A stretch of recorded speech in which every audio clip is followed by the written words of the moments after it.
ओम गुरुब्रह्मा गुरुविष्णु गुरुदेवो महेश्वरः गुरु साक्षात् परब्रह्म तस्मै श्री गुरवे नमः।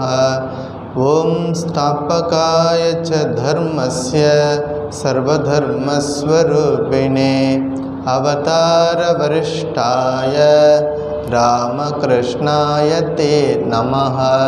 जननीं शारदां देवीं रामकृष्णं जगद्गुरुं पादपद्मे तयो श्रित्वा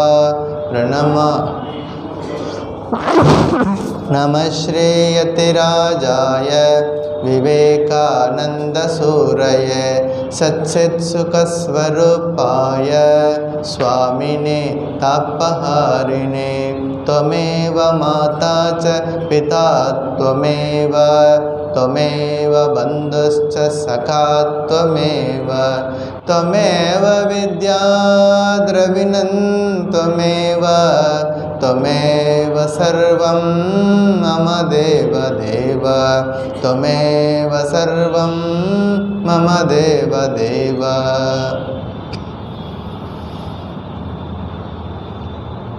ओम नमो भगवते रामकृष्णाय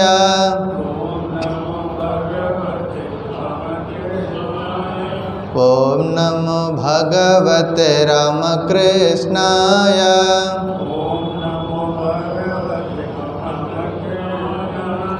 ओम नमो भगवते रामकृष्णाय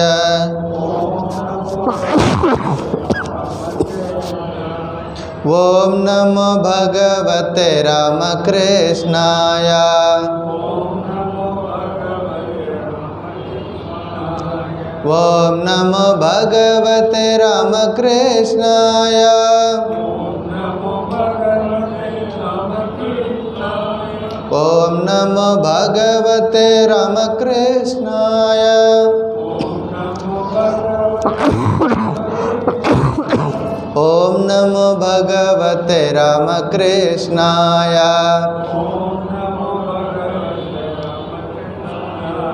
ओम नमो भगवते रामकृष्णाय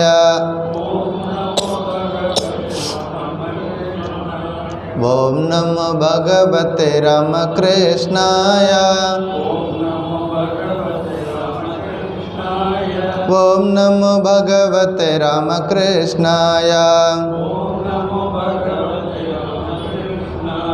ओम नमो भगवते रामकृष्णाय ओम नमो भगवते रामकृष्णाय। जय रामकृष्ण। श्रीमद् भगवद गीता ध्यान श्लोकम एल्लारुम சேர்ந்து chant பண்ணுவோம்। ओम पार्थाय प्रतिबोधितां भगवता नारायणेन स्वयं व्यासेन ग्रथितां पुराणमुनिना मध्ये महाभारतम् अद्वैतामृतवर्षिणे भगवते अष्टादशाध्यायिने अम्ब त्वामनुसन्दधामि भगवद्गीते नमोस्तुते व्यासविशालबुद्धे पुल्लारविन्दायतपत्रनेत्र येन त्वया भारततैलपूर्णः प्रज्वालितो ज्ञानमयप्रदीपः प्रपन्नपारिजाताय स्तोत्रवेत्रैकपाणये ज्ञानमुद्राय कृष्णाय गीतामृतदुहे नमः। सर्वोपनिषदो गावो दुग्धा गोपालनन्दनः पार्थो वत्ससुधीर्भोक्ता दुग्धं गीतामृतं महत् वसुदेवसुतं देवं कंसचाणूरमर्दनम्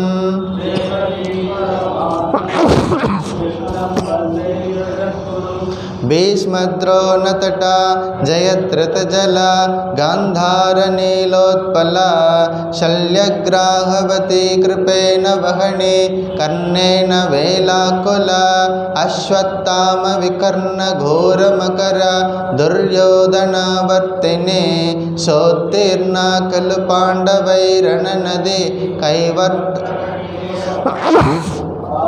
चर्यवच सरोजममलं गीतार्थगन्धोत्कटं नानाख्यानककेसरं हरिकथा सम्बोधना बोधितं लोके सज्जनसत्पदैरहरः पेपीयमानं मुदा भूयाद्भारतपङ्कजं कलिमल प्रध्वंसिनः श्रेयसे मूकं करोति वाचालं पङ्गुं लङ्घयते गिरे यत्कृपातमहं वन्दे परमानन्दमाधवं यं ब्रह्मा वरुणेन्द्र रुद्रमरुतः स्तुन्वन्ति दिव्यैस्तवैः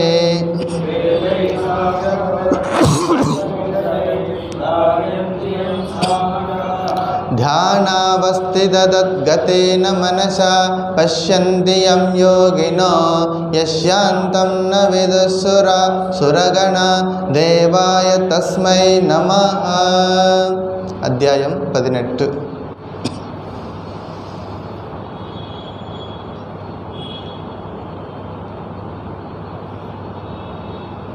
ओम श्री परमात्मने नमः। अथ अष्टादशोऽध्यायः मोक्षसंन्यासयोगः।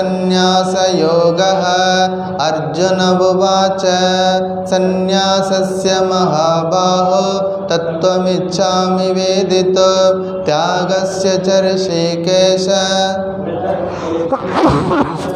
श्रीभगवानुवाच काम्यानां कर्मणां न्यासं सन्न्यासं कवयो विदुः सर्वकर्मफलत्यागं त्यागं विचक्षणाः त्याज्यं दोषवदित्येके कर्म प्राहुर्मनीषिणः यज्ञदानतपःकर्म न त्याज्यम् इति चापरे निश्चयं शृणु मे तत्र त्यागे भरतसत्तम त्यागो हि पुरुषो व्याघ्र त्रिविधः सम्प्रकीर्तितः यज्ञदानतपःकर्म न त्याज्यं कार्यमेव तत् यज्ञोदानं तपश्चैव पावनानि मनीषिणाम् एतान्यपि तु कर्माणि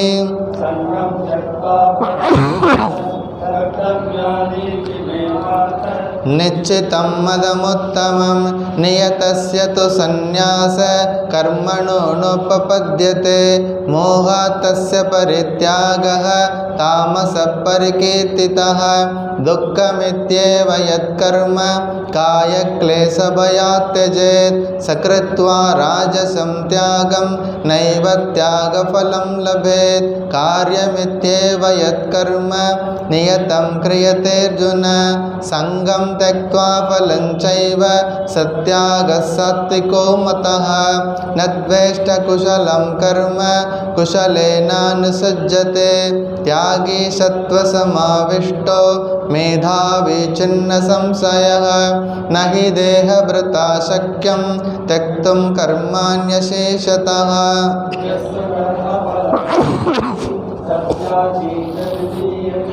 अनिष्टमिष्टं मिश्रं च त्रिविधं कर्मणः फलं भवत्यत्यागिनां प्रेत्य न तु सन्न्यासिनां क्वचित् पञ्चैतानि महाबाहो कारणानि निबोध मे सांख्ये कृतान्ते प्रोक्तानि सिद्धये सर्वकर्मणाम् अधिष्ठानं तथा कर्ता करणं च पृथक्विधं विविधाश्च पृथक् चेष्टा दैवं चैवात्र पंचमं शरीरवाङ्मनोभिर्यत् कर्म काभते नरः न्यायं वा विपरीतं वा पञ्चैते तस्य हेतवः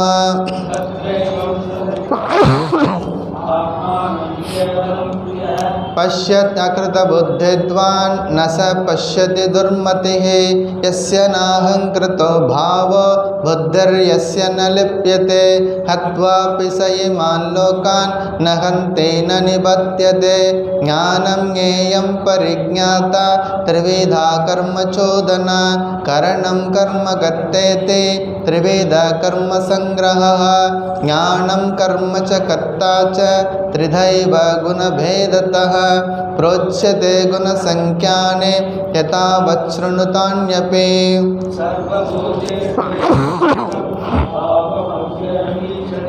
अविभक्तं विभक्तेषु तज्ज्ञानं विद्धि सात्विकं पृथक्त्वेन तु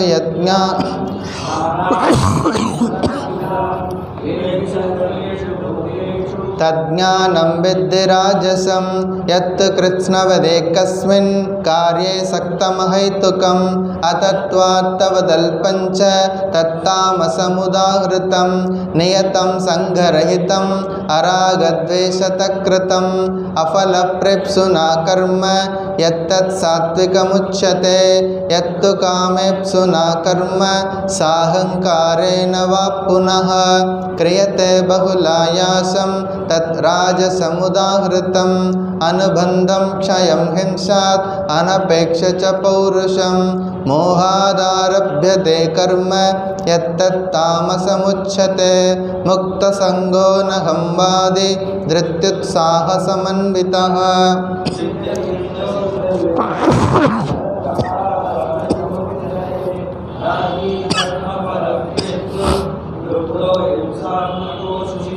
हर्षशोकान्वितकर्ता राजसपरिकीर्तितः अयुक्तप्राकृतस्तब्ध शठो नैष्कृतिकोलसः विषादी दीर्घशूद्रे च कर्ता तामस उच्यते बुद्धेर्वेदं धृतेश्चैव गुणतस्त्रिविधं शृणु प्रोच्यमानमशेषेण पृथक्त्वेन धनञ्जय प्रवृत्तिं च निवृत्तिं च कार्याकार्ये भयाभये बन्धं मोक्षं च यावेति बुद्धे सा पार्थ सात्विके यया धर्मम् अधर्मं च कार्यं चाकार्यमेव च अयतावत् प्रजानाति धर्ममिति या मन्यते तमसावृता सर्वार्थान् विपरीतांश्च बुद्धे सा पार्थ तामसी धृत्या यया धारयते मनः प्राणेन्द्रियक्रियाः योगेनाव्यभिचारिण्या धृते सा पार्थ सात्विके यया तु धर्मकामार्थान् धृत्या धारयते अर्जुन धृते सा पार्थ राजसे। இன்னைக்கு ஸ்லோகா நம்பர் 35. यया स्वप्नं भयं शोकं विषादं मदमेव च न विमुञ्जते दुर्मेधा धृते सा पार्थ तामसे।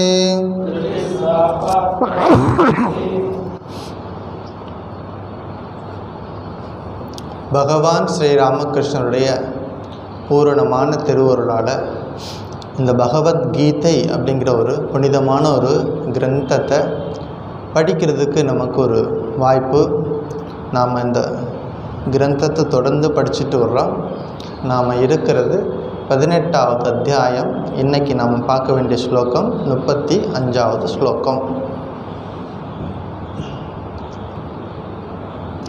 பகவத்கீதை போர்க்களத்தில் பிறந்த நூல். பகவத்கீதை இது மாதிரி ஒரு கிளாஸ் ரூமில் உட்கார வச்சு ஒரு டீச்சர் சொல்லி கொடுத்தது இல்லை. போர்க்களத்தில் பல்வேறு விதமான சூழ்நிலையில் அர்ஜுனனுக்கு பகவான் சொல்லி கொடுக்குறார். அப்படின்னா அர்ஜுனனுக்கு மட்டும் சொல்லி கொடுக்கல, இந்த வாழ்க்கையே ஒரு போர்க்களம். இந்த போர்க்களத்தில் நாம் எப்படி நம்முடைய வாழ்க்கையை நடத்தணும் அப்படிங்கிறதுக்கு ஸ்ரீகிருஷ்ணர் அர்ஜுனன் மூலமாக நமக்கு புரிய வைக்கிறார். 18வது அத்தியாயம். இந்த அத்தியாயத்தினுடைய தொடக்கத்தில் அர்ஜுனனுடைய ஒரு கேள்வி இருக்குது. சந்நியாசத்திற்கும் தியாகத்திற்கும் உள்ள வித்தியாசத்தை கேட்குறார். பகவான் சொல்கிறார், சந்நியாசமும் தியாகமும் ஒரே பொருளில் இதுவரைக்கும் சொல்லியிருக்கேன் அப்படின்னு சொல்கிறார். அப்புறம் யஜ்ஞம், தானம், தவம் போன்ற நல்ல காரியங்களை, நற்கர்மங்களை நம்ம வாழ்க்கையில் தொடர்ந்து செய்யணும். இப்போ பூஜா செலிப்ரேஷன் வருது, இப்போ நவராத்திரி பூஜை வருது, இது போன்ற நல்ல காரியங்களை தொடர்ந்து வழி வழியாக செய்து கொண்டே இருக்கணும் அப்படிங்கிறத ஸ்ரீகிருஷ்ணர் வலியுறுத்தி சொல்கிறார். இந்த காரியங்கள்லாம் நம்ம தொடர்ந்து செய்கிறதுனால என்ன ஆகும் அப்படின்னா, நம்முடைய மனம் புனிதமடையும். நம்முடைய மனம் பாவனானி மனிஷினா, மனம் புனிதமடைந்தால் தான் இறைவன் அங்கே எழுந்தருள்வார். எங்கே புனிதமான மனம் இருக்கிறதோ, சுத்தமான மனம் இருக்கிறதோ, சுத்த மனமும் சுத்த ஆத்மாவும் ஒன்று அப்படின்னு பகவான் ஸ்ரீ ராமகிருஷ்ணர் சொல்வார். அப்போ மனம் புனிதமடையணும்னா நல்ல காரியங்களை தொடர்ந்து செய்யணும். சாரதாம்மா சொல்லுவாங்க, ஒரு நொடி பொழுதும் சும்மா இருக்காது அப்படிம்பாங்க. ஒரு நொடி பொழுது கூட நம்ம வாழ்க்கையில் சும்மா இருக்கக்கூடாது. அதாவது ஏதாவது ஒரு பயனுள்ள வேலைகளை செய்துக்கிட்டே இருக்கணும் அப்படின்னு சொல்லுவாங்க. இப்போ நல்ல காரியங்களை தொடர்ந்து செய்யணும். அப்புறமா சந்நியாசத்தில் 3 விதமாக எடுத்து சொல்கிறார். சாத்விகமானது எது, ராஜசமானது எது, தாமசமான எது அப்படிங்கிறதெல்லாம் சொல்லிட்டு, ஒரு செயல் கர்மாவாக எப்படி மாறுவதற்கு என்னென்ன அடிப்படை காரணங்கள் இருக்குது அப்படிங்கிற கருத்தெல்லாம் சொல்லிட்டு ஆத்ம தத்துவத்தையும் எடுத்து சொல்கிறார். ஆத்மா என்பது எல்லா காலத்திலையும் இருப்பது, எப்போதும் இருப்பது, என்றைக்கும் இருப்பது, அழிவில்லாதது அப்படிங்கிற உயர்ந்த தத்துவத்தை சொல்லிட்டு ஒரு 6 தலைப்புகளை எடுத்துக்கிறார், டைட்டில்ஸ். ஃபஸ்ட்டு ஞானம், கர்மா, கர்த்தா அப்படியெல்லாம் சொல்லிட்டு புத்தி, திருத்தி. இப்போ நாம் இருக்கிறது 5வது தலைப்பு, திருத்தி. ஞானம், சாத்விக ஞானம் என்பது ஆத்மா ஏகஹா, இறைவன் எல்லா இடத்துலையும் இருக்கக்கூடிய இறைவன் ஒருவரே, ஆத்மா ஏகஹா. ராஜசமான ஞானம் என்பது ஆத்மா அநேகஹா, ஆத்மா என்பது வேறு வேறு விதமாக பார்க்கக்கூடியது, ஆத்மா அநேகஹ. தாமசமான ஞானம் என்பது நான் இந்த உடம்பையே நம்ம ஆத்மாவாக பார்க்கறது, அது ஒரு தவறான ஒரு புரிதல், அது தாமச ஞானம். இப்படி கர்மாவை பற்றி சொல்கிறார், கர்த்தாவை பற்றி சொல்கிறார். கர்த்தாவை பற்றி சொல்லும் பொழுது முக்த சங்கோ நகம் வாதி திருத்யுத்சாக சமன்விதக சித்திய சித்தியோ நிர்விகாரக கர்த்தா சாத்விக உச்சத்தே. ஒரு சாத்விகமான ஒரு கர்த்தா எப்படி இருக்கணும் அப்படின்னா முக்த சங்கனாக இருக்கணும். முக்த சங்கன் அதாவது பற்று இல்லாமல் வேலை பார்க்கணும், முக்த சங்கன். அனகம்வாதி, நான் என்ற அகந்தை இல்லாமல் அந்த காரியத்தை செய்யணும், செய்யக்கூடிய வேலையில் பற்றில்லாமல் இருக்கணும், நான் செய்கிறேன் அப்படிங்கிற அகங்காரம் இல்லாமல் செய்யணும். திருப்தி, உற்சாகமாக செய்யணும், ஏனோ தானோன்னு செய்யக்கூடாது. அவங்க சொல்லிட்டாங்களே, அம்மா அப்பா சொல்லிட்டாங்களே, அல்லது மேலதிகாரி சொல்லிட்டாங்களே அப்படிங்கிறதுக்காக செய்யக்கூடாது. உற்சாகமாக அந்த காரியத்தை செய்ய. திருத்தி உற்சாக சமன்விதாக சித்திய சித்தியோக நிர்விகாரக. வாழ்க்கையில் நம்ம தொடர்ந்து போராடுறோம், சில நேரங்களில் வெற்றி கிடைக்கிது, சில நேரங்களில் அது தோல்வியில் முடியுது. அப்படி எப்படி மட்ட முடிவு வந்தாலும் சமநிலை பெறலாமல் தொடர்ந்து காரியங்களை செய்துக்கிட்டு வரணும். ஸ்ரீராமகிருஷ்ணன் சொல்வார், பரம்பரையாக விவசாயம் செய்யக்கூடிய விவசாயி ஒரு வருஷம் மழை பெய்த்து போனால் உடனே விவசாயத்தை விட்டுவிட மாட்டான். அவன் அடுத்த வருஷமும் நம்பிக்கையோடு கலப்பை எடுத்துகிட்டு போயிட்டு உழுவான். ஏன்னா இந்த வருஷமும் மழை வரும் அப்படிங்கிற நம்பிக்கையோடு. அதுதான் பரம்பரையாக விவசாயத்தில் இருக்கிறவங்க ஒரு வருஷம் மழை இல்லாமல் போயிட்டு அந்த விவசாயத்தை விட்டுட மாட்டாங்க, தொடர்ந்து செய்வாங்க. அது மாதிரி தொடர்ந்து சித்தியோகோ, வாழ்க்கையில் இன்பம், அதாவது வெற்றி கிடைத்தாலும் கிடைக்காவிட்டாலும் எடுத்துக்கிட்ட காரியத்தில் தொடர்ந்து வெற்றி நடை போடுவது தான் நம்முடைய சாத்விகமான கர்த்தா. ராஜசம் தாமசம் பற்றி கர்த்தாக்கள் சொல்லியிருக்கார், அதெல்லாம் நம்ம வாழ்க்கையிலேருந்து விலக்கி வைக்கணும் அப்படிங்கிற சொல்லிட்டு புத்தியை பற்றி எடுத்துக்கிட்டோம். புத்தி என்பது நம்ம வாழ்க்கையில் ஒரு முடிவை தெளிவாக எடுக்கக்கூடியது புத்தி, இன்டலெக்ட். அதில் சாத்விகமானது எது, ராஜசமானது எது, தாமசமானதுன்னு பார்த்தா அடுத்தது உறுதி. அந்த புத்தி தெளிவான ஒரு முடிவை எடுத்ததுக்கப்புறம் உறுதியோடு தொடர்ந்து அதை செயல்படுத்தணும். அந்த உறுதியிலையும் 3 விதம் இருக்குது: சாத்விகம், ராஜசம், தாமசம். கடந்த 2 வகுப்பில் சாத்விகத்தையும் ராஜசையும் பார்த்தோம். இன்றைக்கு தாமசமான உறுதி அப்படின்னா என்ன அப்படிங்கிறத பார்ப்போம். யயா ஸ்வப்னம் பயம் சோகம் விஷாதம் மதமேவச்ச ந விமுஞ்சதி துர்மேதாக திருதி சா பார்த்த தாமசி. ஹே பார்த்த, ஹே அர்ஜுனா, துர்மேதாக முட்டாள் அல்லது மூடன், துர்மேதா. யயா எந்த உறுதியால், ஸ்வப்னம் அப்படின்னா கனவு அல்லது அதீதமான தூக்கம், கனவுன்னு சொல்லலாம், அல்லது அதீதமான தூக்கம், சொப்னம்.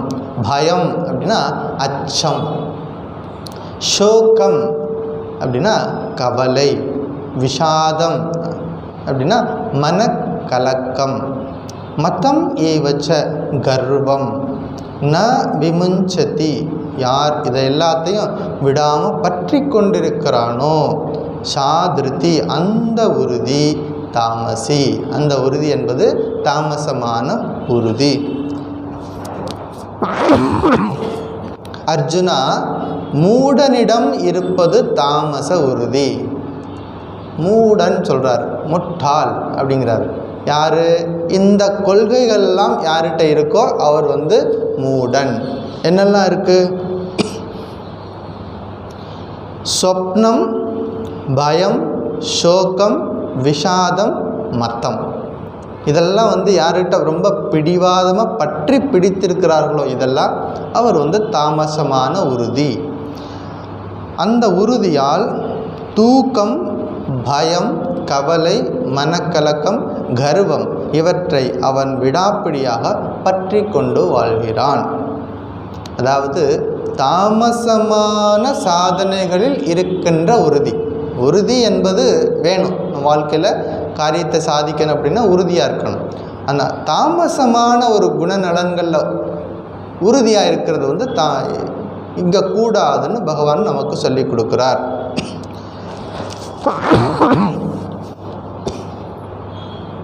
தாமச குணம் இருப்பவர்களிடம் முயற்சி இருக்காது. தொடர்ந்து ஏதாவது ஒரு முயற்சி பண்ணி பார்க்கலாம் அப்படிங்கிற ஒரு மென்டாலிட்டியே அவங்ககிட்ட இருக்காது.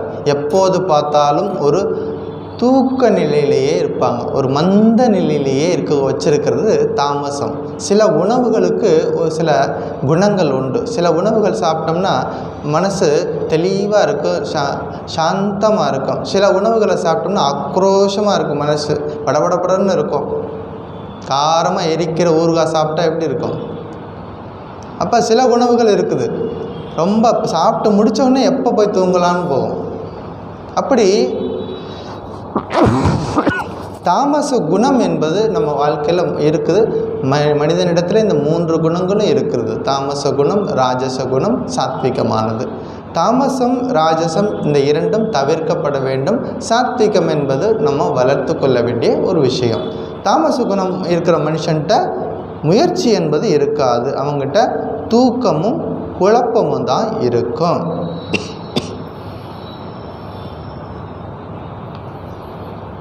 ஒரு ஆள் இருந்தான், அவன் நல்ல பக்திமான், நல்லவன், பக்திமான்.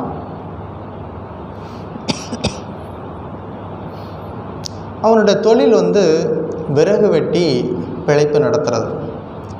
தினசரி காட்டுக்கு கோடரி எடுத்துகிட்டு போவான், விறகு வெட்டி கொண்டு நகரத்தில் கொண்டு விற்றுட்டு அதை காசு பண்ணி அவனுடைய வாழ்க்கை நடக்குது. இப்படியே தொடர்ந்து போயிட்டுருக்கான்.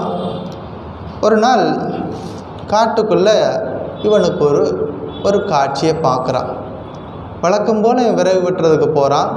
காட்டுக்குள்ளே விறகு வெட்டிகிட்டு இருக்கும்போது திடீர்னு ஒரு புலியோட உருமல் சத்தம், புலி சத்தம் கேட்குது.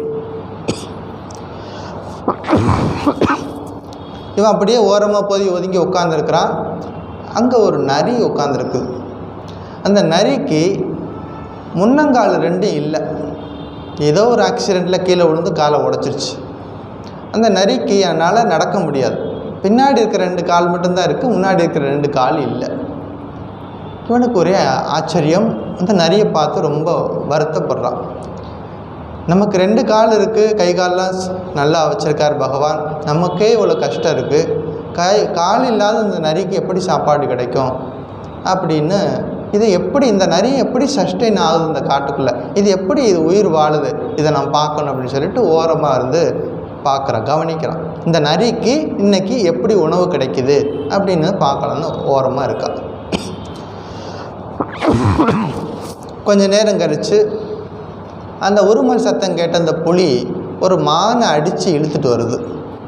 மான் போய் வேட்டையாடி இழுத்துட்டு வருது. எந்த இடத்துல அந்த நரி மரத்தடியில் உட்காந்துருந்ததோ அது பக்கத்தில் இந்த மானை கீழே போட்டு இந்த புலி மானை சாப்பிட்டுடுச்சு. எவ்வளோ வேணுமோ அதை சாப்பிட்டுச்சு. மாமிசம் சாப்பிட்டுட்டு மீதியை அங்கேயே விட்டுட்டு அந்த புலி காட்டுக்குள்ளே போயிடுச்சு. அந்த புலி போனதுக்கப்புறமா அந்த நரி என்ன பண்ணுச்சு, கொஞ்சம் கொஞ்சமாக மெல்ல பக்கத்தில் அந்த மீதம் இருந்த மாமிசத்தை சாப்பிடுது. அப்போ இவன் கவனிக்கிறான், பகவான் எல்லாருக்கும் உணவு கொடுக்குறார், கால் இல்லாத அந்த நரிக்கும் கூட உணவு கொடுக்குறார். அப்படின்னா பகவான் காப்பாற்றுறார். நான் ஏன் கஷ்டப்படணும், கஷ்டப்பட்டு விறகு வெட்டி எதுக்கு சம்பாதிக்கணும், நானும் பக்திமான், நான் தினசரி கோயிலுக்கு போகிறேன், தினசரி சாண்டிங் பண்ணுறேன், நான் எதுக்கு அனாவசியமாக கோடாரி எடுத்து கஷ்டப்பட்டு உழைக்கணும், நான் நாளையிலேருந்து நான் கோயிலில் உட்காந்து பகவானை வேண்டிக்கிறேன் அப்படின்னு சொல்லிட்டு கோடாரியை தூக்கி போட்டான். கோடாரியை தூக்கி போட்டுட்டு என்ன பண்ணிட்டான், நேராக கோயிலுக்கு போனான். கோயிலில் போய் உட்காந்து அவனுக்கு தெரிஞ்ச ஸ்லோகமெல்லாம் சொல்ல ஆரம்பித்தான். லலிதா சகஸ்ரநாமம், விஷ்ணு சகஸ்ரநாமம், இப்படி என்னெல்லாம் அவனுக்கு தெரியுமோ அதெல்லாம் சொல்லிக்கிட்டே உட்காந்துருக்கிறான். பகவான் வருவார், நேரில் வருவார், எனக்கு சாப்பாடு கொடுக்க போகிறார் அப்படிங்கிற நம்பிக்கையோடு உட்காந்து சொல்லிக்கிட்டே இருக்கிறான். ஒரு நாள் ஆச்சு. காலையிலேருந்து சாயந்தரம் வரைக்கும் உட்காந்து சொல்லிக்கிட்டே இருக்கிறான். யாரும் அவனை கண்டுக்கவும் இல்லை, யாரும் சாப்பாடு கொடுக்கவும் இல்லை. அர்ச்சகர் வந்தார். அம்பி நீ வெளியில் கிளம்பு, நான் கதவை சாத்தணும் அப்படின்னு சொல்லிட்டு அவனை வெளியில் தள்ளி உட்கார வச்சுட்டு அர்ச்சகர் கதவை பூட்டிட்டு போயிட்டார். இவனா ரொம்ப பக்தனாச்சே, பகவான் வருவார், எனக்கு சோறு கொடுப்பார் அப்படிங்கிற நம்பிக்கையில் உட்காந்து கோயிலே உட்காந்துருக்கிறான். ஒரு நாள் ஆச்சு, 2 நாள் ஆச்சு. கொஞ்சம் கொஞ்சமாக மனசு தளர்வடையுது, நம்பிக்கையெல்லாம் குறையுது, பகவான் மேலே கோபம் வருது. இப்போ ஏன்னா காட்டுக்குள்ளே ஒரு நரிக்கு, கால் உடஞ்ச நரிக்கு சாப்பாடு கொடுத்த அந்த பகவான் எனக்கு ஏன் கொடுக்க மாட்டேங்கிறாரு, நான் அவரோட நரியோட நான் நல்ல பக்தியோடு இருக்கிறேன், நிறைய சாண்டிங்கெல்லாம் பண்ணுறேன், இறைவன் நாமத்தை சொல்லிக்கிட்டே இருக்கிறேன் அப்படின்னு சொல்லிட்டு உட்காந்துருக்கான். 3 நாள் ஆச்சு. 3ஆவது நாள் கோயிலெலாம் சாத்திட்டு போனதுக்கப்புறமா இவனுக்கு கோபம் பகவான்கிட்ட வேண்டிக்கிறான், எனக்கு காட்சி கொடு, எனக்கு இப்போ என் கூட பேசு அப்படின்னு சொல்லி கேட்குறான். அப்போ பகவான் முன்னாடி தோன்றிட்டு கேட்குறார், இது உனக்கே நல்லா இருக்கா, இது ஏன் இப்படி ஓர வஞ்சகம் பண்ணுற, எனக்கு நீ ஏன் சாப்பாடு கொடுக்க மாட்டேங்கிற, அந்த காட்டில் இருக்க நரிக்கெல்லாம் சாப்பாடு கொடுத்தியே, ஏன் எனக்கு மட்டும் சாப்பாடு கொடுக்க மாட்டேங்கிற. அப்போ பகவான் சொன்னார், நீ பாடம் கற்றுக்கொள்ள வேண்டியது நரிக்கிட்டேருந்து இல்லை, புலிக்கிட்டேருந்து நீ பாடம் கற்றுக்கணும். யார்கிட்டேருந்து பாடம் கற்றுக்கணும், நீ காட்டில் 2 உயிரினங்கள் பார்த்த, ஒன்று நரி, இன்னொன்று புலி. நீ கற்றுக்கொள்ள வேண்டியது யார்கிட்ட இருந்துன்னா புலிக்கிட்டேருந்து நீ கற்றுக்கொள்ளணும். புலிக்கு எப்போ உணவு தேவையோ அது என்ன பண்ணுது, போயிட்டு அது உணவை தேடி, அது தன்னுடைய உணவை அதுவே தேடிக்கொள்கிறது. அந்த விஷயத்தை நீ கற்றுக்கொள்ள வேண்டும். சோம்பேறியாக உட்காந்துட்டு எனக்கு எல்லாம் யாராவது கொண்டாந்து கொடுப்பாங்க அப்படின்னு சொல்லி நினச்சிட்டு உட்காந்துருந்தா அது தவறு அப்படின்னு சொல்லி கொடுத்தாரு. அதுதான் ஸ்ரீகிருஷ்ணர் இங்கே சொல்கிறாரு, சொப்னம். பல பேர் என்ன பண்ணுவோம், மனசில் ஒரு கோட்டை கட்டிக்கிட்டு உட்காந்துருப்போம், இது நடக்கும், அது நடக்கும், அது நடக்கும், அது நடக்கும், மனசிலே பெரிய கோட்டை கட்டிக்கிட்டே இருப்போம். ஆனால் அதுக்கான முயற்சிகள் எதுவும் செய்யாமல் மனதிலே கோட்டை கட்டி கொண்டிருந்தால் அது ரியலைஸ் ஆகாது. அப்போ முயற்சி என்பது வாழ்க்கையில் வேணும். எங்கே முயற்சி இருக்குதோ அங்கே தான் இறைவனுடைய அருள் என்பதும் இருக்கும். கற்பனையிலேயே இருக்கக்கூடாது. ஒருத்தர் என்ன பண்ணார், கற்பனையிலேயே எல்லாம் பண்ணுவார். இப்போ வந்து உட்காந்துருப்பார், திடீர்னு லட்சாதிபதி ஆகிட்ட மாதிரி கற்பனையிலே நினச்சிக்குவார். இப்படி எல்லாத்தையும் மனசுலேயே கற்பனையிலே எல்லாம் செஞ்சுக்கிட்டே இருந்தார். ஒரு நாள் என்ன பண்ணார், ஒரு மரத்தடியில் உட்காந்துட்டு கற்பனையிலேயே சாப்பிட்ற மாதிரி ஒரு இதை கிரியேட் பண்ணுறாரு. என்ன பண்ணுறாரு, தனக்கு முன்னாடி பெரிய வாழையில் போட்டிருக்க மாதிரி ஒரு பாவலை பண்ணுறாரு. அப்புறம் ஒரு தண்ணியில் ஜக்கு எடுத்து தண்ணி வைக்கிற மாதிரி வைக்கிறாரு. அப்புறம் வந்துட்டு கூட்டெல்லாம் வைக்கிற மாதிரி, கறியெல்லாம் வைக்கிற மாதிரி வச்சுட்டு சாதமெல்லாம் போடுறாரு. அப்புறம் சாம்பார் ஊற்றுறாரு. இப்படியெல்லாம் வந்து எல்லாமே கற்பனையில். தூரத்தில் ஒரு சுவாமி உட்காந்து அதை பார்த்துக்கிட்டே இருக்கிறார். என்ன தான் பண்ணுறான்னு பார்த்துக்கிட்டே இருக்கிறார். எல்லாமே கற்பனையிலே போயிட்டுருக்குது. திடீர்னு என்ன பண்ணுறாரு, காரம், அடடே என்னது காரக்குழம்பு ரொம்ப காரமாக இருக்கே அப்படின்னு சொல்லிட்டு அதை சாப்பிட்ற மாதிரி பண்ணிகிட்டே இருக்கார். உடனே தண்ணி எடுத்து குடிக்கிற மாதிரி செய்கிறார். இது எல்லாத்தையும் கவனிச்சார் அந்த சுவாமி. பக்கத்தில் வந்துட்டு, அப்பா உன்னுடைய கற்பனை நல்லா இருக்குது, நான் வந்து ஒரு கற்பனையை நான் மெச்சுறேன், இந்த மாதிரி கற்பனையோடு இருக்கணும், ஆனால் உன்னுடைய கற்பனையில் கொஞ்சம் ஸ்வீட்டையும் சேர்த்துக்கப்பா. ஏன் காரத்தை விட்டு மட்டும் சாப்பிட்டு கஷ்டப்படுற, உன்னுடைய கற்பனையில் ஸ்வீட்டையும் சேர்த்துக்கோ அப்படின்னு சொல்கிறார். அதாவது கற்பனை வேணும் நம்ம வாழ்க்கையில், வந்து எப்படி ஆகணும் அப்படிங்கிறது நம்ம வாழ்க்கையில் ஒரு தீர்மானம் பண்ணணும். ஆனால் அதுவே எல்லாம் கிடையாது. மெட்டீரியலைஸ் ஆகணும் அப்படின்னா நம்மளோட வாழ்க்கையில் உழைப்பு என்பது வேணும். ஸ்ரீகிருஷ்ணர் இங்கே எதை வலியுறுத்துகிறாரு, உழைக்கணும் அப்படிங்கிறத சொல்லி கொடுக்குறார். அதாவது சொப்னம் அப்படிங்கிறது கூடாது. கற்பனையில் நம்ம எதையும் சாதிக்க முடியாது. ரெண்டாவது விஷயம் பயம். எதுக்கெடுத்தாலும் பயம். எந்த காரியத்தை எடுத்தாலும் பயம். செய்வோமா, செய்து முடிக்க முடியுமா, முடியாதா, லோன் கிடைக்குமா, கிடைக்காதா, யாராவது வந்து வீட்டில் வந்து அடிச்சுட்டு போயிடுவாங்களா, இப்படி ஏதாவது ஒரு விஷயத்தை நினச்சிக்கிட்டே என்ன பண்ணுறது, பயந்துக்கிட்டே இருக்கிறது. சில பேர் என்ன பண்ணுவாங்க, வீட்டை விட்டு கிளம்பும்போது பூட்டிட்டமானு பல தடவை அந்த பூட்டை எடுத்து பார்த்துட்டே இருப்பாங்க. ஒரு பயம். இப்படி எல்லா விஷயத்துலையும் பயத்துட்டே இருந்தோம்னா வாழ்க்கையில் ஜெயிக்க முடியாது. அப்போ அது தவிர்க்கப்பட வேண்டிய ஒரு குணம். முதல் குணம் என்னது, கற்பனையில் இருக்கக்கூடாது. அதாவது சொப்னம், தூக்கம், அது வேண்டாம். ரெண்டாவது குணம் பயம். பயமும் வந்து வாழ்க்கையில் வேண்டாம். மூணாவது சோகம். சோகம் அப்படின்னா துன்பம், கஷ்டம், கஷ்டத்தையே நினச்சிக்கிட்டே இருக்கிறது. சில பேர் என்ன பண்ணுவாங்க, 10 வயசில் அவங்கள யாராவது ஒருத்தர் திட்டியிருப்பாங்க. அந்த பையன் 10 வயசாக இருக்கும்போது யாரோ ஒருத்தன் திட்டியிருப்பான். 15 வருஷம் கழித்து அவனை பார்க்கும்போது, ஏண்டா நீ அவனை 10 வருஷத்துக்கு முன்னாடி திட்டினியடான்னு சொல்லிட்டு ஞாபகம் வச்சு அவன்கிட்ட சொல்கிறது. அதெல்லாம் அன்றைக்கே மறக்க வேண்டிய விஷயம். அன்றைக்கே மறக்க வேண்டிய விஷயத்த மனசுக்குள்ளேயே வச்சுருந்து ஒரு 15-20 வருஷம் கழித்து, இல்லை 50 வருஷம் கழித்து சொல்கிறவங்களாம் இருக்கிறாங்க. அப்போ அந்த விஷயத்தையே நினச்சிக்கிட்டே இருக்கிறது வந்து கூடாது. இப்போ துயரம், இன்பம் துன்பம் ரெண்டும் கலந்து தான் வாழ்க்கை. ரெண்டும் மாறி மாறி வரும். அந்த துயரத்தை வந்து எப்போதும் நினச்சிக்கிட்டே இருந்தோம்னா வாழ்க்கையில் வெற்றி என்பது இருக்காது.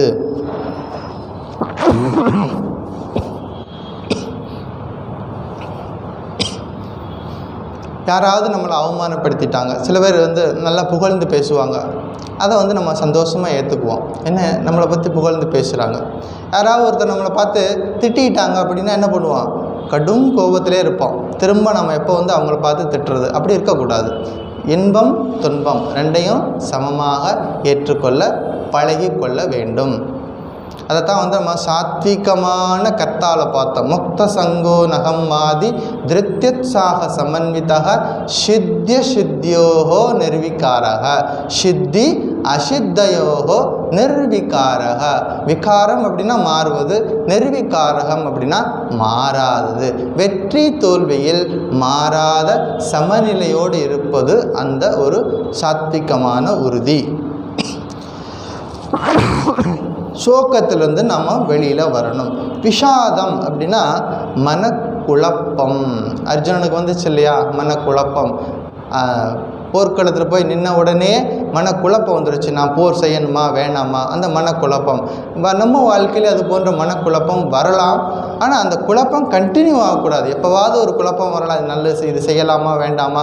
ஒரு வீடு கட்டுறதுக்கு முன்னாடி பல்வேறு விதமாக நம்ம யோசிக்கணும், ரைட்டு. ஆனால் யோசிச்சுக்கிட்டே இருந்தால் வருஷக்கணக்கில் அது காரியம் ஆகாது. அப்போ ஒரு குறிப்பிட்ட பீரியடில் ஒரு டெசிஷன் எடுக்கணும்.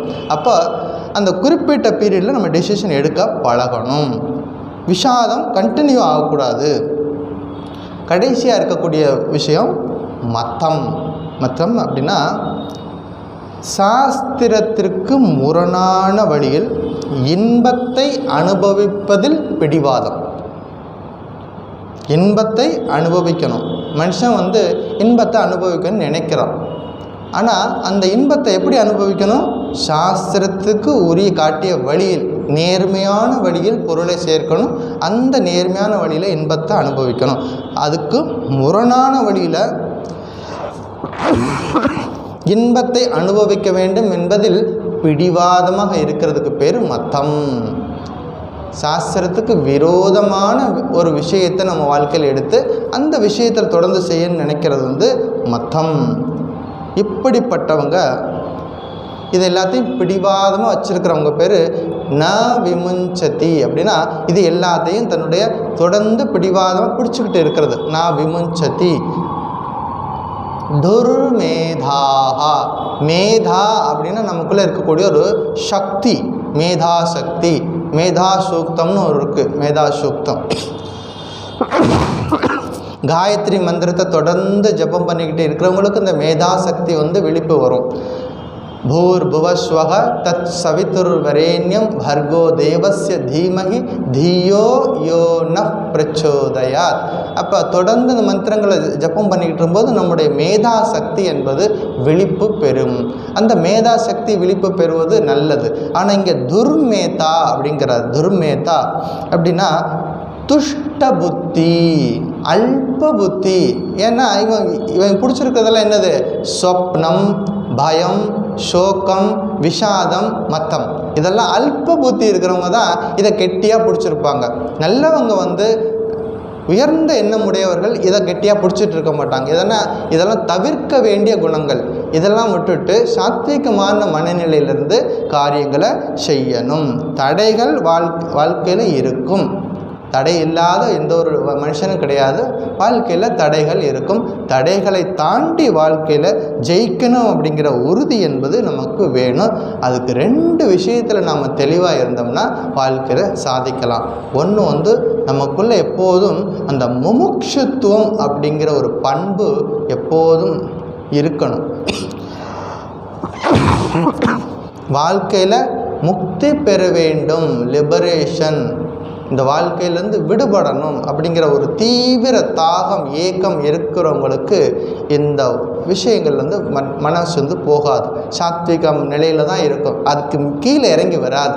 ஏன்னா அவருக்கு எப்போதும் வாழ்க்கையிலேருந்து முமுட்சுத்துவம் அப்படிங்கிறது ஒரு கோலாக வச்சுருக்கிறவங்களுக்கு எல்லாமே உயர்ந்த சிந்தனையாக இருக்கும். ஹை திங்கிங் அப்படி சொல்லுவாங்க. ரங்கநாதன் மகாராஜ் சொல்லுவார், simple living and high thinking. Living எப்படி இருக்கணுமா? சிம்பிளாக இருக்கணுமா.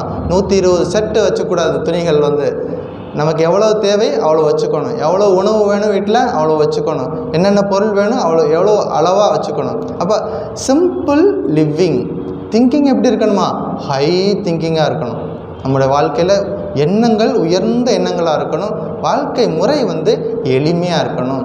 யார் எளியவனோ எளியவனை நோக்கி இறைவன் வருவார். எளியவனை நோக்கி தான் இறைவன் வருவார். ஸ்ரீகிருஷ்ணருக்கு நிறைய ராஜ விருந்து எல்லாம் ரெடி பண்ணி வச்சுருக்காரு துரியோதனன். அங்கே போகலை ஸ்ரீகிருஷ்ணர். அவர் எங்கே போனார்? ரொம்ப குடிசையாக இருக்கிற விதுரன் வீட்டுக்கு போனார். விதுரன் வீட்டுக்கு போயிட்டு சாப்பிட போனார். அதான் பகவான் எளியவர்கள் எளிய மனதோடு நம்ம கூப்பிட்டோம்னா இறைவன் அங்கே வருவார்.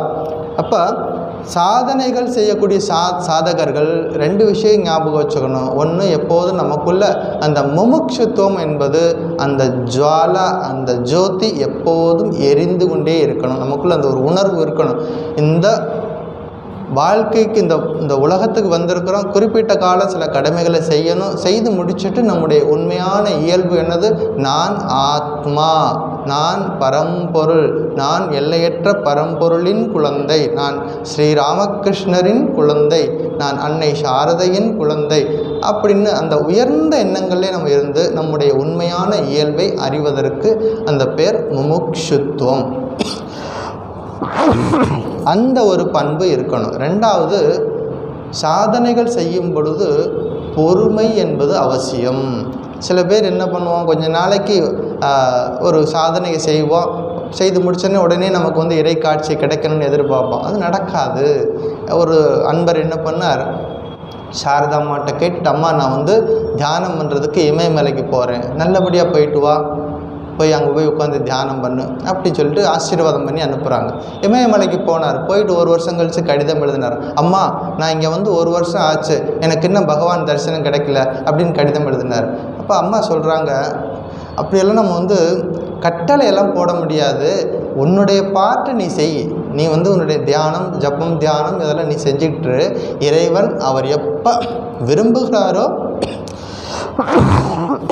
அப்போ உனக்கு அந்த அருள் கிடைக்கும். அதனால் தளர்வு இல்லாமல் உன்னுடைய காரியத்தில் தொடர்ந்து செய்துக்கிட்டு வா அப்படின்னு சொல்கிறாங்க. அப்போ பொறுமையாக தொடர்ந்து நம்ம வாழ்க்கையில் எல்லா காரியத்தையும் செய்யணும். அதாவது சின்னதாக ஒரு குட்டி கதை சொல்கிறேன். இது ஸ்ரீராமகிருஷ்ணனுடைய அமுதமொழிகளில் இருக்கிற ஒரு விஷயந்தான். ஒருத்தர் சாதனை பண்ணணும்னு நினச்சார். அவர்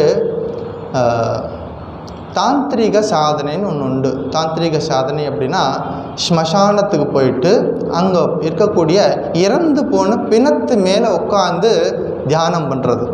அது சாதாரணமாக நம்ம வீட்டில் உட்காந்தே நம்மளால் 10 நிமிஷம் உட்காந்து கண்ணை மூடி தியானம் பண்ண முடியல. ஆனால் இதில் கடினமான தவம் செய்யறது. அதுவும் காட்டுக்குள்ளே போய் பேய்கள் நடமாடக்கூடிய இடத்துல போய் பிணத்து மேலே உட்காந்து செய்யக்கூடிய ஒரு தியானம். அவர் என்ன பண்ணார், அந்த தாந்திரிக சாதனைக்கு உண்டான எல்லா பொருட்களையும் தயார் பண்ணார்.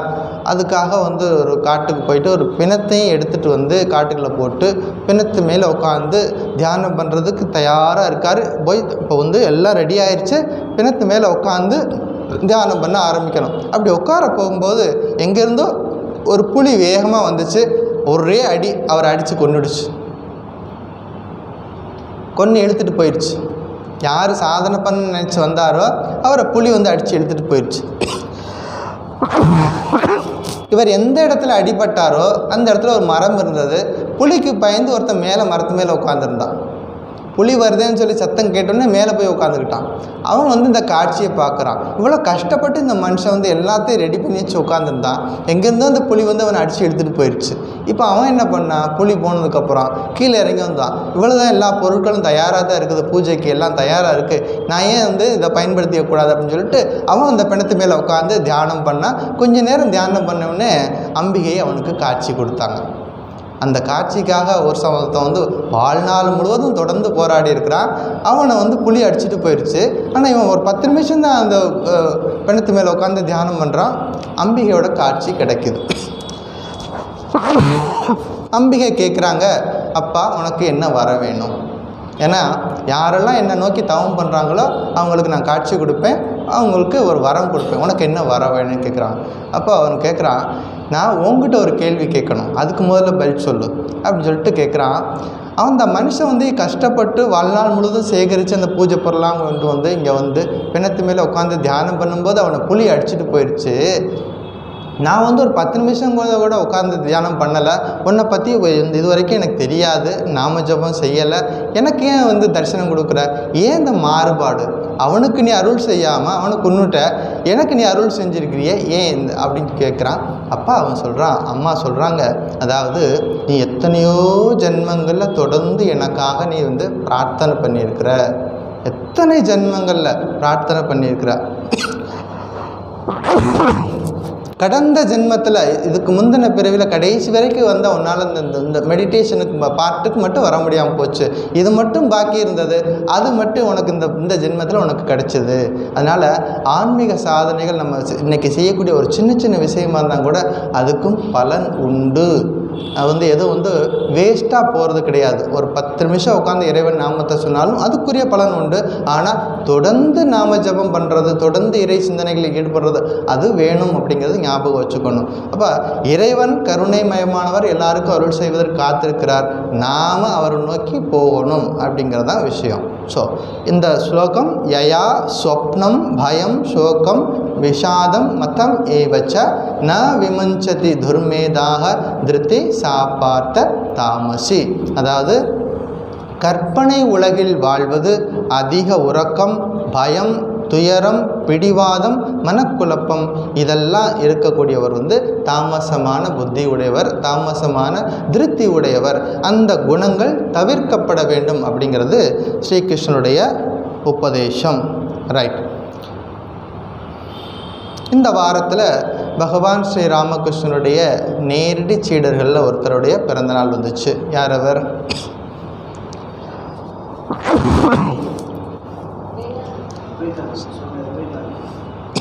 சுவாமி அக்கண்டானந்தா. 2ஆம் தேதி மகாலய அமாவாசை அன்னைக்கு அவருடைய பிறந்தநாள் வந்துச்சு. அவர் பேர் சுவாமி அக்கண்டானந்தா. ஸோ இப்போ நாம் நவராத்திரி செலிப்ரேஷனில் இருக்கிறதுனால தான் இன்றைக்கி நிறைய பேர் வரல. நவராத்திரி அப்படிங்கிறது ரொம்ப முக்கியமான ஒரு விஷயம். தட்சிணாயனம் உத்தராயணம் அப்படிங்கிறது 2 சூரியன் 6 மாதத்துக்கு ஒரு திசை நோக்கி போகும், இன்னொரு 6 மாதத்துக்கு இன்னொரு திசை நோக்கி போகும். அதாவது அயனம் அப்படின்னா வழி, தட்சிணா அப்படின்னா தென் திசை நோக்கிய வழி, சூரியனின் தென் திசை நோக்கிய பயணம் அப்படின்னு பேர். இது ஆடி மாதத்துலேருந்து மார்கழி வரை இருக்கக்கூடிய காலகட்டம் தட்சிணாயனம் அப்படிங்கிறது. உத்தராயணம் அப்படிங்கிறது தை மாதத்துலேருந்து ஆணி வரைக்கும் இருக்கக்கூடிய காலங்கள் உத்தராயண காலங்கள். இந்த காலகட்டத்தில் வானத்தில் ஈரப்பதம் அதிகமாக இருக்கும், நல்ல மழை பெய்யும். இந்த 6 மாத பீரியடில் எப்படி இருக்கும்?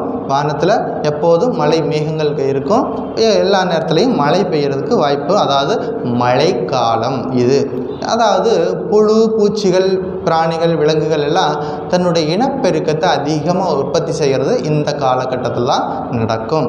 அப்புறம் எல்லாத்துக்கும் மேலே உழவு தொழிலுக்கு ஏற்ற பருவம் இந்த காலகட்டம். அதாவது ஆடி பட்டம் தேடி விதை, அதாவது உழவர்களுக்கு விவசாயிகளுக்கு ஏற்ற காலகட்டம் இது.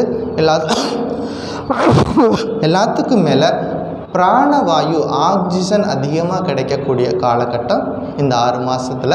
ஏன்னா பயிர்கள் எல்லாம் நல்லா செழித்து வளர்ந்துருக்கும், மரங்கள் எல்லாம் பூத்து குலுங்கும். அப்படி இருக்கும் பொழுது நிறைய ஆக்சிஜன் கிடைக்கக்கூடிய காலகட்டம். அப்புறம் பகல் பொழுது குறைவாக இருக்கும் இந்த 6 மாதத்தில், இரவு பொழுது நீண்டு இருக்கும். அது ஒரு முக்கியமான ஒரு விஷயமாக பார்க்கப்படும். எல்லாத்துக்கும் மேலே அம்மன் வழிபாட்டுக்கு, தேவி வழிபாட்டுக்கு உகந்த காலம் இந்த தட்சிணாயன காலம் அப்படிங்கிறது சொல்லியிருக்கிறாங்க. நவராத்திரி செலிப்ரேஷன் எல்லார் வீட்லேயும் சின்னதோ பெருசளவோ கொலு வச்சு பிரார்த்தனை பண்ணி நம்ம அம்பிகையை வழிபட்டு வருகிறோம். நம்ம மடத்துலையும் இந்த பூஜை எப்படி வந்துச்சு அப்படின்னா, சுவாமி விவேகானந்தருக்கு ஒரு முறை ஒரு காட்சி கிடைக்குது. துர்காதேவி வேலூர் மடத்துக்குள்ளே உள்ளே வர்ற மாதிரி அவருக்கு ஒரு காட்சி கிடைக்குது. உடனே போயிட்டு கொஞ்ச நேரத்தில் பிரம்மானந்தர்கிட்ட இதை போய் சொல்லலான்ட்டு போகிறாரு. அவர் முந்திக்கிறார். அவர் சொல்கிறாரு, நரேன் நான் ஒரு காட்சி கண்டேன், துர்காதேவி கங்கையிலேருந்து அப்படியே நடந்து வேலூர் மடத்துக்குள்ள வர்ற மாதிரி. ஒரே காட்சி 2 பேருக்கும் காட்டப்பட்டது. அப்போ முடிவு பண்ணிட்டாங்க, அம்பிகை இங்கே வரணும்னு முடிவு பண்ணிட்டாங்க. அப்போ நம்ம துர்கா பூஜையை தொடங்குவோம் அப்படின்னு சொல்லிட்டு அன்றிலிருந்து ஆரம்பித்தது இந்த துர்கா பூஜை. நம்ம மடத்தில் ரொம்ப விசேஷமாக நடக்கும். கல்கட்டாவில் எல்லா பிரான்ச்லேயும் இந்த பூஜை நடக்கும். பர்டிகுலராக கல்கட்டாவில் வேலூர் மடத்தில் லட்சக்கணக்கான மக்கள் ஒவ்வொரு நாளும் போவாங்க. அதனால் அதுக்குரிய டைம் விஷயங்கள்லாம் உங்களுக்கு இன்டர்நெட்டில் பார்த்தீங்கன்னா தெரியும். பூஜை டைமிங்கெல்லாம் இருக்கும், லைவ் ப்ரோக்ராம்லாம் இருக்கும். யாருக்கெல்லாம் இருக்கோ பார்க்கலாம், நீங்கள் பூஜையெல்லாம் இருக்குது.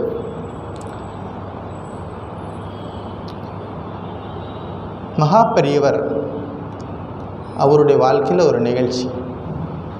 ஒரு முறை அவர் மும்பையில் முகாம் போட்டு இருக்கார்.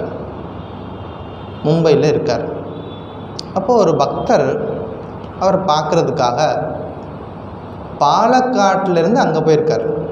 அந்த பக்தர் எங்கேருந்து போகிறார்? பாலக்காடு, கேரளா. அங்கே இருந்து இவரை பார்க்குறதுக்காக பாம்பேக்கு போகிறார். பெரியவர் அங்கே இருக்கார் பார்க்குறதுக்கு. எல்லாரும் வரிசையில் நிற்கிறாங்க தரிசனத்துக்காக. அவரும் வரிசையில் நிற்கிறார். இவருடைய டர்ன் வருது. போயிட்டு பகவான் அந்த மகாபெரியவர்கிட்ட நமஸ்காரம் பண்ணிட்டு அழுகிறார். கஷ்டம் அவருக்கு, மனசுக்குள்ளே அவ்வளோ வேதனை, துன்பம் வாழ்க்கையில். என்ன அப்படின்னா, வீட்டை அடமானம் வச்சு 10,000 ரூபா கடன் வாங்கியிருந்தார். வாழ்க்கையில் ஏதோ கஷ்டம் வந்துருச்சு அவருக்கு. வீட்டை அடமானம் வச்சு ஒரு 10,000 ரூபா கடன் வாங்கியிருந்தார். அந்த கடனை திருப்பி கட்ட முடியாமல் அதுக்கு வட்டியெல்லாம் சேர்த்து இப்போ 50,000 ரூபா வந்துருச்சு. 50,000 ரூபா அது கொடுக்க முடியல, இவரால் கொடுக்க முடியல. கடன் கொடுத்தவன் என்ன பண்ணுறான், ஒன்று பணத்தை கொடு, இல்லைன்னா வீட்டை ஜப்தி பண்ண போகிறோன்னு சொல்லிட்டான்.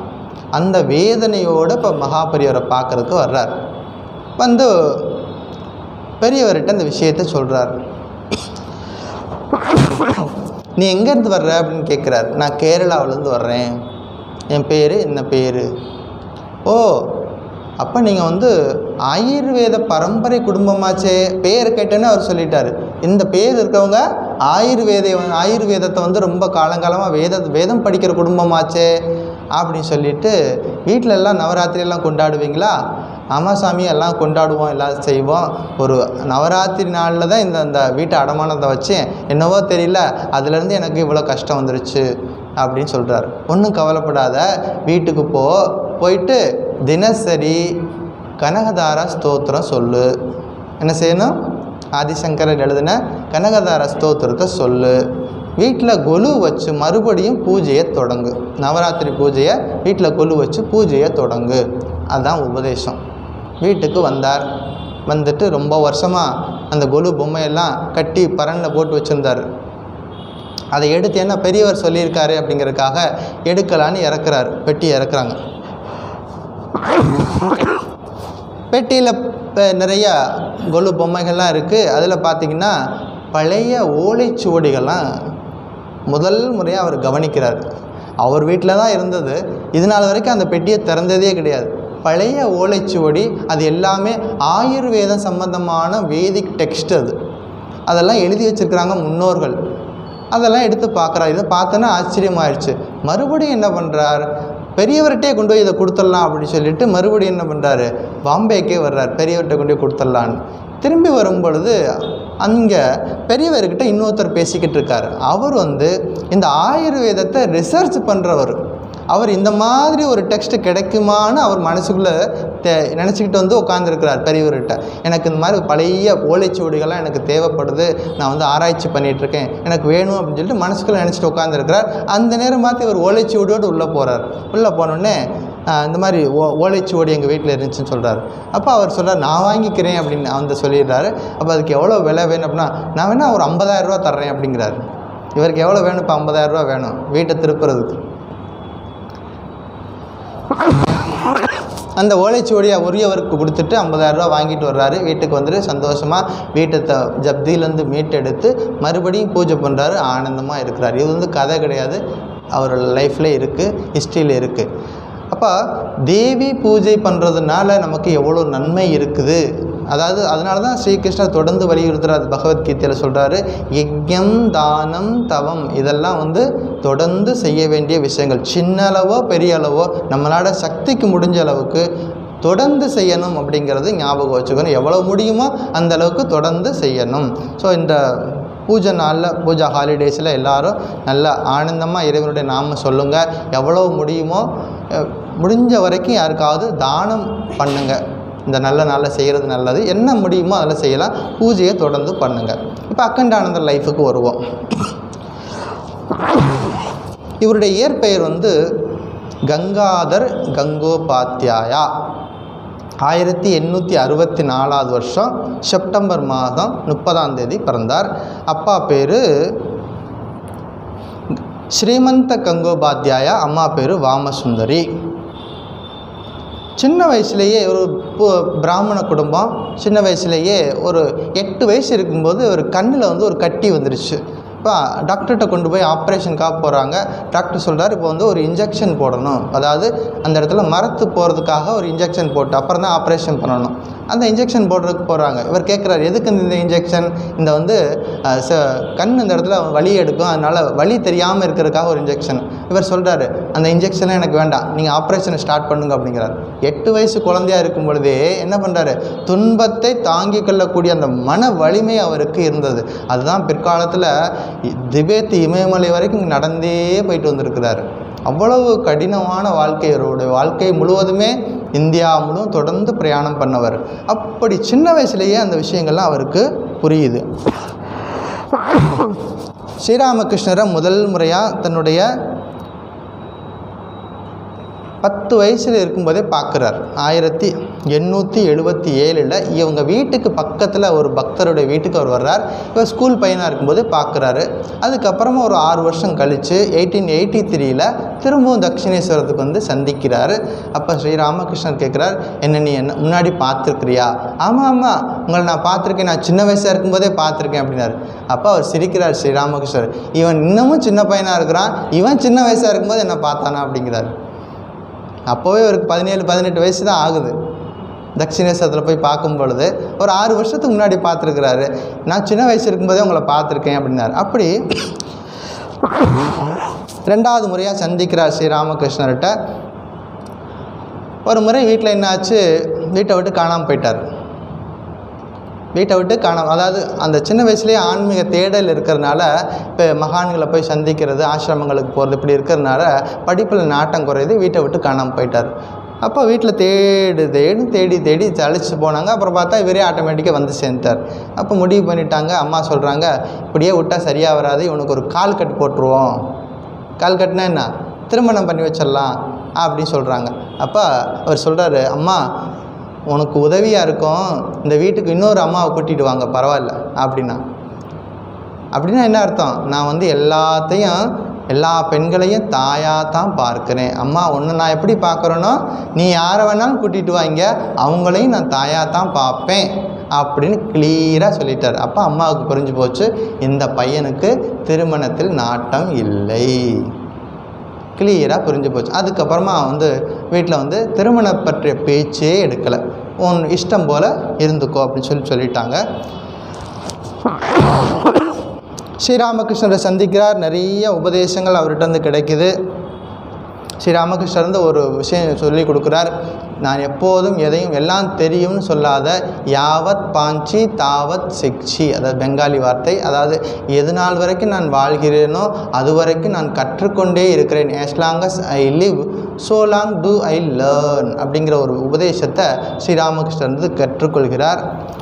ஸ்ரீராமகிருஷ்ணருடைய மறைவுக்கு பிறகு 1886க்கு பிறகு இவர் தீர்த்த யாத்திரை போகிறார். ஆனால் ஸ்ரீ ராமகிருஷ்ணர் இருந்த வரைக்கும் அவர் கட்டுக்கோப்பாக எல்லாரையும் வச்சுருந்தார்.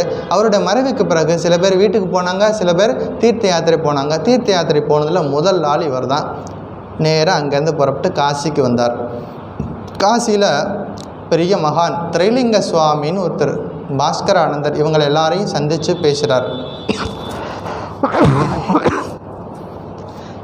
பேசுகிறார். அதுக்கப்புறமா கயா வழியாக பிருந்தாவன், டெல்லியெல்லாம் போயிட்டு ரிஷிகேஷ் போயிட்டு அங்கேருந்து திபெத்துக்கு போகணும்னு ஆசை வந்துருச்சு. திபெத்துக்கு வழியாக இமயமலைக்கு போகணும். இமயமலைக்கு எப்படி போகணும், நடந்தே போகிறது. சாத்தியமா? ஆனால் சாத்தியம். இவருடைய வாழ்க்கையில் நடந்தது. நடந்தே போயிருக்காரு இமயமலைக்கு, திபெத் வழியாக போகிறாரு. லாங்குவேஜ் தெரியாத இடம், மலைக்குள்ளே மலைவாழ் மக்கள் இருக்கிற இடம், அதெல்லாம் எல்லாத்தையும் கஷ்டங்களையும் பொறுத்துக்கிட்டு போகிறாரு. ஒரு இடத்துல போயிட்டுருக்கும் பொழுது மலை மேலே ஏறிக்கிட்டே போயிட்டுருக்கார். திடீர்னு ஒரு பாறை சறுக்கி விழுகுது. அங்கே இருந்து உருண்டு கீழே விழுகிறார். உருண்டு கீழே வந்து ஒரு கோதுமை வயலில் போய் விழுகிறார். கோதுமை வயல், அந்த வயலில் கோதுமை அறுத்துட்ருக்குறாங்க அங்கே இருக்கிற விவசாயிகள். அவங்க வந்து ஆச்சரியமாக பார்க்குறாங்க. ஒரு மனுஷன் வந்து இந்த மலை மேலேருந்து வந்தது முதல் முறையாக பார்க்குறாங்க. ஏன்னா இந்த மலை மேலே யார் போனாலும் திரும்பி வர்றது கிடையாது. ஏன்னா அங்கே அவ்வளோ ஆக்ரோஷமான விலங்குகள் இருக்கிற இடம், நீ எப்படி மனுஷன் தப்பிச்சு வந்திருக்கிற அப்படின்னு கேட்குறாங்க. அதான் வந்து இறைவனுடைய அனுகிரகத்தின் மூலமாக, ஸ்ரீராமகிருஷ்ணனுடைய கருணையின் மூலமாக காப்பாற்றப்பட்டார். இப்படி இப்படி நிறைய தடங்கல்கள் இருக்குது, நிறைய துன்பங்கள்லாம் தாண்டி இவர் வந்து கைலாஷ் தரிசனமும் கிடைக்குது அவருக்கு. 2வது முறையும் போகிறார், கைலாஷ் யாத்திரைக்கு போகிறார். 2வது முறையும் போகும்பொழுது அதே சுவாமி விவேகானந்தரை கூட கூட்டிகிட்டு போகிறார். ஒரு குறிப்பிட்ட பீரியடு இடத்து வரைக்கும் சுவாமிஜி போகிறார். எப்படி ஒரு தீட்சை அந்த தீர்த்த யாத்திரையிலே இருக்கிறார். ஒரு முறை டெல்லிக்கு வர்றார். டெல்லியில் ஒரு இடத்துல உட்காந்துருக்கிறார். அப்போது ஒரு பக்தர் வந்து அவருக்கு பணம் கொடுக்குறார். ஒரு பக்தர் பணம் கொடுக்குறார். சாது உட்காந்துருக்கிறாரு அப்படின்னு சொல்லிட்டு ஒரு பணம் கொடுக்குறார். இவர் எனக்கு பணம் வேண்டாம் அப்படின்னார். அப்போ அவர் சொன்னார், என்னுடைய வாழ்க்கையில் பகவான் ஸ்ரீ ராமகிருஷ்ணருக்கு அடுத்தபடியாக உன்னை தான் நான் பார்க்குறேன், பணம் வேண்டான்னு சொல்கிறேன் அப்படின்னார். அந்த பக்தர் பேர் மார்வாரி பக்தர், லக்ஷ்மி நாராயணன்னு பேர். நம்ம படிச்சிருப்போம், அவருடைய வாழ்க்கையில் வர்றார். லக்ஷ்மி நாராயணன்னு சொல்லிட்டு ஒரு பக்தர் அப்போவே 10,000 ரூபா ஸ்ரீராமகிருஷ்ணர்கிட்ட கொண்டாந்து கொடுத்தாரு. 10,000 ரூபா இதை வச்சுக்கோங்க, இங்கே நிறைய பக்தர்கள்லாம் வர்றாங்க, உங்கள் சேவைக்கு பயன்படும், வச்சுக்கோங்கன்னு சொல்லி கொடுக்குறார். எனக்கு வேண்டான்னு சொல்லி அவர் தொடவே இல்லை. சரி உங்களுக்கு வேணாம் அப்படின்னா பரவாயில்ல, நான் வந்து சாரதா அம்மாட்ட கொடுத்துட்றேன் அப்படின்னா. அங்கேயும் கொடுக்காத, அங்கே கொடுத்தா அது எனக்கு தான் வரும், அங்கேயும் கொடுக்காத அப்படின்ட்டார். அப்படி பணத்தை தொடாமல் வாழ்ந்தவர் பகவான் ஸ்ரீ ராமகிருஷ்ணர். அதுக்கப்புறமா உன்னைத்தான் பார்க்குறேன் அப்படின்னார். அப்போ ராமகிருஷ்ணன் சொன்னவொடனே இவருக்கு புரிஞ்சு போச்சு, ஏற்கனவே அவர் வந்து ராமகிருஷ்ணனுடைய பக்தர் அப்படின்னு சொல்லிட்டு, நான் வந்து அவருடைய சீடர் தான் அப்படி சொல்லி சொல்கிறார். அப்படி அவரோட வாழ்க்கையில் நிறைய நிகழ்ச்சிகள் நடக்குது. நிறைய கடினமான பயணம் போகிறார். தீர்த்த யாத்திரை போயிட்டுருக்கார். கேத்திரியில் தங்கியிருக்கும் பொழுது மகாராஜா கிட்ட சொல்கிறார், ஏழை குழந்தைகளுக்கு படிப்புக்கு ஏற்பாடு பண்ண சொல்கிறார். மகாராஜா என்ன பண்ணுறார், நீ சாதுக்கள் வந்து நீங்கள் சன்னியாசி வந்திருக்கிறீங்க அப்படின்னு சொல்லிட்டு நிறைய நல்லபடியாக தங்க வைக்கிறார், நிறையா பார்த்துக்கிறாரு. அப்போ அவர் சொல்கிறார், என்ன கவனிக்கிறது இருக்கட்டும், இங்கே இருக்கிற ஏழை குழந்தைகள்லாம் படிக்காமல் இருக்கிறாங்க, அவங்களுக்கு முதல்ல படிக்கிறதுக்கு ஏற்பாடு பண்ணுங்கள், ஒரு ஸ்கூல் திறந்து வைங்க, அப்போ தான் நான் சாப்பிடுவேன்னு சொல்லிட்டார். அப்போ ஸ்கூல் திறந்தாச்சு. ஸ்கூல் திறந்தாச்சுன்னா பள்ளி குழந்தைங்கள்லாம் ஸ்கூலுக்கு போயிடும். அப்போ வந்து அந்த அரண்மனையிலேருந்து அமைச்சர்கள் வந்து ராஜா கிட்ட போய் சொன்னாங்க, இந்த குழந்தைங்கள்லாம் பள்ளிக்கூடம் போயிட்டாங்கன்னா நமக்கு வேலை செய்கிறதுக்கு ஆள்லாம் போயிடும் அப்படின்னு சொல்லிட்டு போட்டு கொடுத்துட்டாங்க. அப்போ ராஜா என்ன பண்ணார், உடனே அந்த ஆர்டர் போட்டதை ரிட்டர்ன் பண்ணிட்டார், வாபஸ் வாங்கிட்டார். சரி வேண்டாம், திரும்பி வரட்டும் அப்படின்னு. ஏன்னா இந்த ஆஃபீஸில் வேலை பார்க்குறவங்கெல்லாம் இவங்கெல்லாம் சோம்பேறியில் உட்காந்துக்கிட்டு அந்த சின்ன குழந்தைங்களை வச்சு வேலை வாங்கிட்டு வந்துருக்குறாங்க. இதை கவனித்தார் அகண்டானந்தர். பார்த்துட்டு இந்த குழந்தைங்கள்லாம் படிக்க வேண்டிய வயசு, இவங்க பள்ளிக்கூடம் போகணும், ஸ்கூல் திறக்கணும்னு சொல்லிட்டு, நீ எப்போ திரும்பவும் ஸ்கூலை திறக்கிறியோ அப்போ தான் நீ கொடுக்குற சாப்பாடை நான் சாப்பிடுன்னு சொல்லிட்டு அவ்வளோ வைராக்கியமாக உறுதியாக இருக்கிறார். குழந்தைங்களுக்கு கல்வி கிடைக்கணும் அப்படிங்கிறதுல வந்து உறுதியாக இருந்தார்.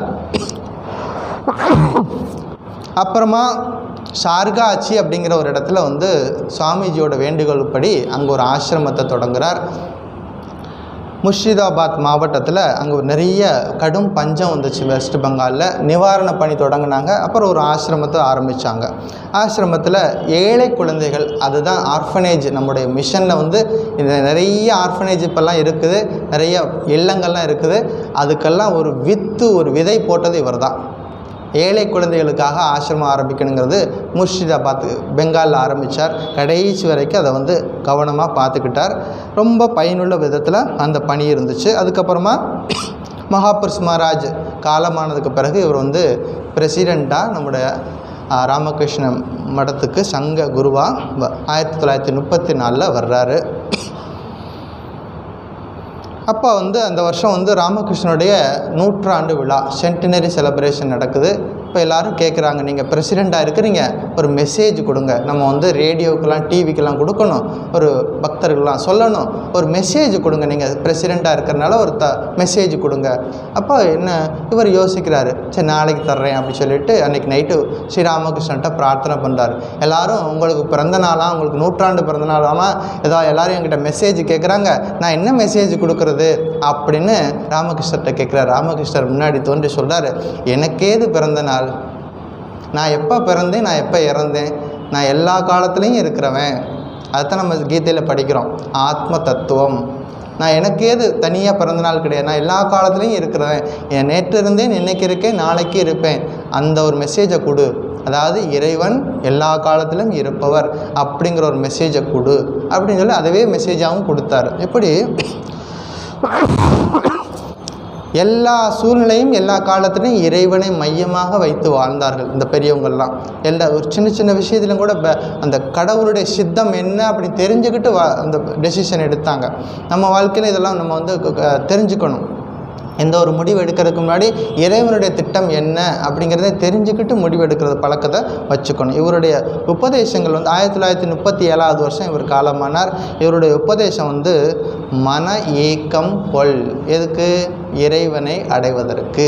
இறைவனை அடைவதற்கு எப்போதும் மனசில் ஒரு தொடர்ந்த ஏக்கம் இருக்கணும்.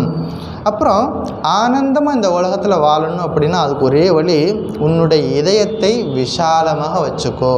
உன்னுடைய இதயத்தை விசாலமாக வச்சுக்கோ. மற்றவர்களுடைய உணர்வுகளை புரிந்து கொண்டு வாழ்க்கை நடத்து. ஏன்னா நம்ம மட்டும் இந்த உலகத்தில் இல்லை, நம்மளை சுற்றி சமுதாயம் இருக்குது, நம்மளை சுற்றி மற்ற உறவுகள்லாம் இருக்கிறாங்க.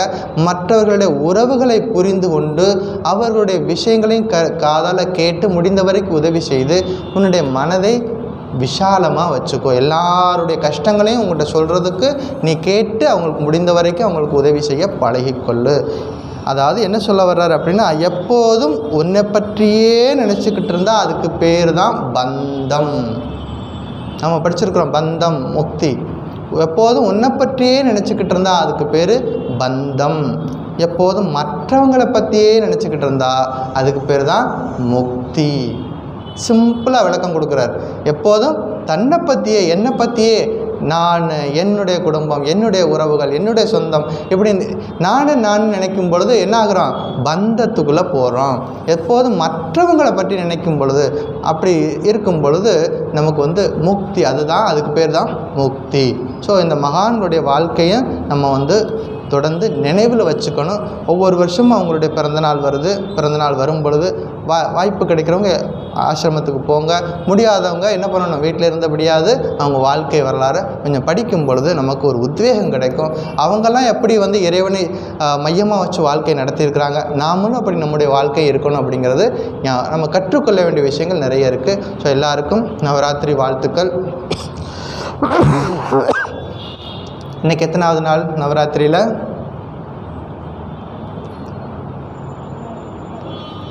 4வது நாள்.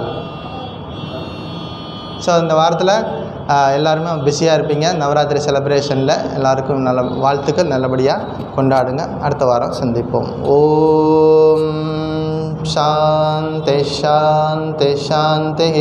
ஹரி ஓம் தத் சத். ஸ்ரீராமகிருஷ்ணார்ப்பணமஸ்து.